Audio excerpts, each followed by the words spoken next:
بسم اللہ الرحمن الرحیم وقوم نوح من قبل انہم كانوا هم اظلم واطغى، اور ان سے قبل قوم نوح کو بے شک وہ لوگ بڑے ظالم اور بہت سرکش تھے۔ لفظ ظلم کا معنی بیان کیا جا رہا تھا۔ ہم نے عرض کیا کہ قرآن مجید کی تعبیرات کے مطابق ظلم دوسروں پر بھی کرے انسان تو اپنے برے نتیجے کے اعتبار سے جو کل انسان کو اللہ کے ہاں جواب دہ ہونا ہے اور اس کا نتیجہ بھگتنا ہے، دوسروں پر ظلم بھی در حقیقت اپنے آپ پر ظلم ہے۔ اور اسے قرآن کریم اس انداز میں کہتا ہے کہ اللہ تبارک و تعالی کسی پر ذرہ برابر بھی ظلم نہیں کرتا۔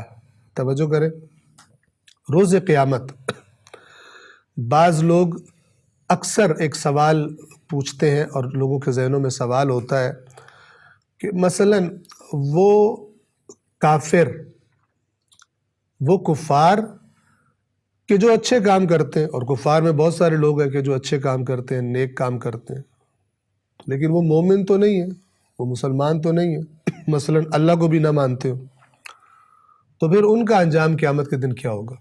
تو یہ جو آیات آپ کے سامنے پڑھنے لگا ہوں، تلاوت کرنے لگا ہوں، جس میں اللہ تبارک و تعالی اپنی ذات سے ہر قسم کے اور چھوٹے سے چھوٹے ظلم کی بھی نفی کرتا ہے، یعنی اللہ کسی قسم کا ظلم نہیں کرے گا۔ اسی کے اندر وہ جواب ہمیں اس سوال کا بڑی آسانی سے مل جاتا ہے، اور وہ کیا ہے کہ چاہے کوئی مسلم ہو، چاہے کوئی کافر ہو، چاہے مثلا دوسرے ادیان سے تعلق رکھتا ہو، چاہے خدا کو بھی نہ مانتا ہو، کسی پر بھی، کیونکہ یہ آیات عام ہے، توجہ فرمائیں، کسی مخلوق پر بھی، کسی انسان پر بھی اللہ تبارک و تعالی کسی بھی قسم کا چھوٹا سے چھوٹا بھی ظلم نہیں کرے گا۔ اب آپ توجہ کیجئے ان آیات کی طرف۔ پہلی آیت سورہ یونس کی آیت نمبر 44 ہے، 44۔ فرمایا ان اللہ لا یظلم الناس شیئا، یقیناً اللہ لوگوں پر کچھ بھی ظلم نہیں کرتا، بالکل ظلم نہیں کرتا۔ شیئا یعنی ذرا برابر بھی، چھوٹی سے چھوٹی مقدار میں بھی ظلم نہیں کرتا۔ وَلَكِنَّ النَّاسَ أَنفُسَهُمْ يَظْلِمُونَ، لیکن یہ لوگ ہیں کہ جو اپنے نفسوں پر ظلم کرتے ہیں، اللہ تبارک و تعالیٰ کی نافرمانیاں کر کے۔ اب آپ توجہ کریں کہ چاہے ظاہری پیغمبر کی صورت میں کسی کے پاس دین کے احکام پہنچے ہو اور وہ نہ مانے اپنی خواہشات نفسانی کی وجہ سے، اور چاہے اگر ظاہری طور پہ کوئی نبی اس کے پاس نہیں پہنچا، لیکن جیسا کہ قرآن نے گواہی دی ہے کہ اللہ تبارک و تعالیٰ نے ہر انسان کے اندر سورۃ الشمس میں کیا فرمایا؟ فَأَلْهَمَهَا فُجُورَهَا وَتَقْوَاهَا، اللہ تبارک و تعالیٰ نے الہام کیا ہے نفس انسان کو کیا چیزیں؟ فجورها وتقواها، اس کے فجور یعنی اس کی نافرمانیاں، غلط کام، وتقواها اور اس کی پرہیزگاریاں، اچھے کام، اللہ نے فطرت انسان میں رکھ دیے، ہر انسان کی خلقت میں موجود ہے۔ جسے قرآن کریم یوں بھی فرماتا ہے کہ یہ دین اسلام جو ہم نے تمہاری طرف بھیجا ہے یہ دین فطرت ہے۔ کون سی فطرت؟ فطرت اللہ، اللہ کی فطرت، التی فطر الناس علیہا، جس فطرت پر اللہ تبارک و تعالی نے انسانیت کو خلق کیا۔ ہر انسان فطرت الہی پر خلق ہوا ہے، لہٰذا آپ ایسے انسان کو لے آئیں جس کے پاس کسی نبی کا مثلا پیغام نہ پہنچا ہو، تو وہ بھی اپنے اندر اچھائی اور برائی کی ایک شعور، ایک سینس کا احساس رکھتا ہے۔ اگر وہ دیکھتا ہے کہ ایک شخص زبردستی دوسرے کو مار کر اور اس کی کمزوری سے فائدہ اٹھا کر اور اپنی طاقت کے ناجائز استعمال سے اس کی کوئی چیز غصب کر لیتا ہے، تو جس کے پاس کسی دین کا پیغام نہیں پہنچا وہ بھی کیا کہتا ہے کہ اس نے ظلم کیا ہے۔ اسی طرح مثلا جھوٹ بولنا ہے، دنیا کا سب سے بڑا جھوٹا جو ہر وقت جھوٹ بولتا ہے، وہ بھی جب اس کی اپنی باری آتی ہے تو اس کی خواہش کیا ہوتی ہے کہ میرے ساتھ سچ بولا جائے، مجھے حقیقت کا پتہ چلے۔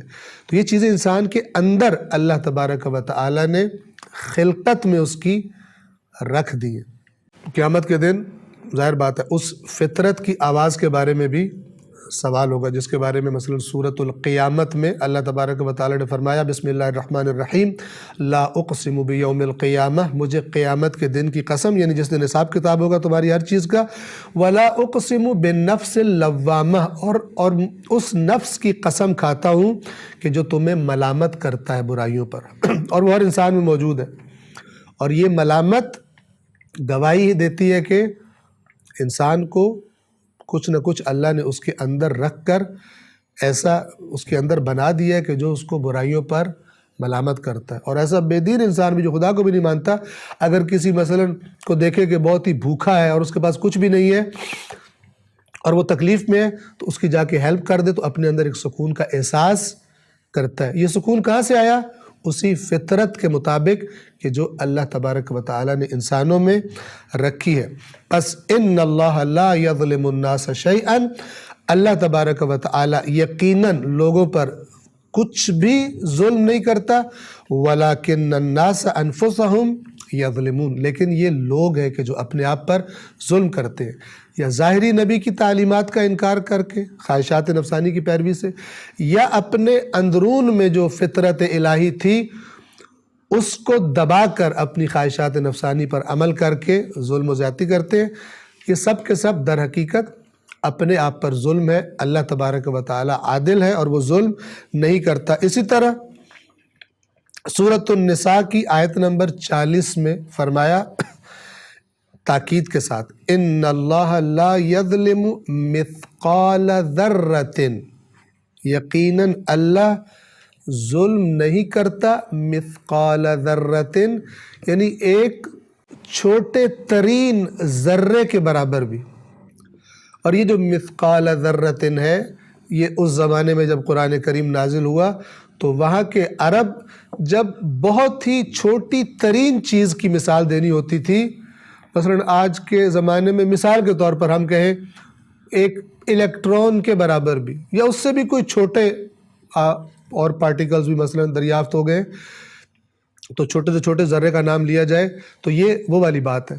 اس زمانے میں جو چھوٹی ترین چیز کی بات کرنی ہوتی تھی، حقیر ترین چیز کی بات کرنی ہوتی تھی، کم مقدار ترین چیز کی بات کرنی ہوتی تھی، تو عرب کیا کہتے تھے؟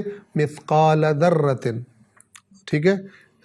تو یہ مثقال ذرۃ اس زمانے کی تعبیر کے مطابق، اس زمانے کے استعمال کے مطابق، یعنی جو تم چھوٹی سے چھوٹی مقدار بھی تصور کر سکتے ہو ظلم کی، اللہ تبارک و تعالی اتنا ظلم بھی کسی پر نہیں کرتا۔ پس کفار کے ساتھ کیا ہوگا؟ جنہوں نے نیک کام کیے، اس کا جواب کیا ہے؟ کوئی ظلم نہیں ہوگا۔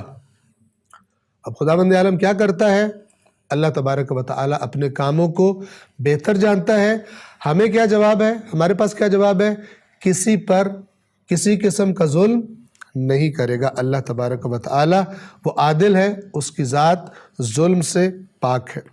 اسی طرح ایک اور آیت ہے سورۃ الکہف کی آیت نمبر 49، فرمایا وَوُضِعَ الْكِتَابُ فَتَرَى الْمُجْرِمِينَ مُشْفِقِينَ مِمَّا فِيهِ، اور قیامت کے دن کتاب سامنے کر دی جائے گی، ہر شخص کی کتاب اعمال سامنے کر دی جائے گی، اور تو دیکھے گا کہ مجرم خوف زدہ ہوں گے، ڈر رہے ہوں گے، جو کچھ اس کتاب میں لکھا ہوگا ان کے سامنے آ جائے گا۔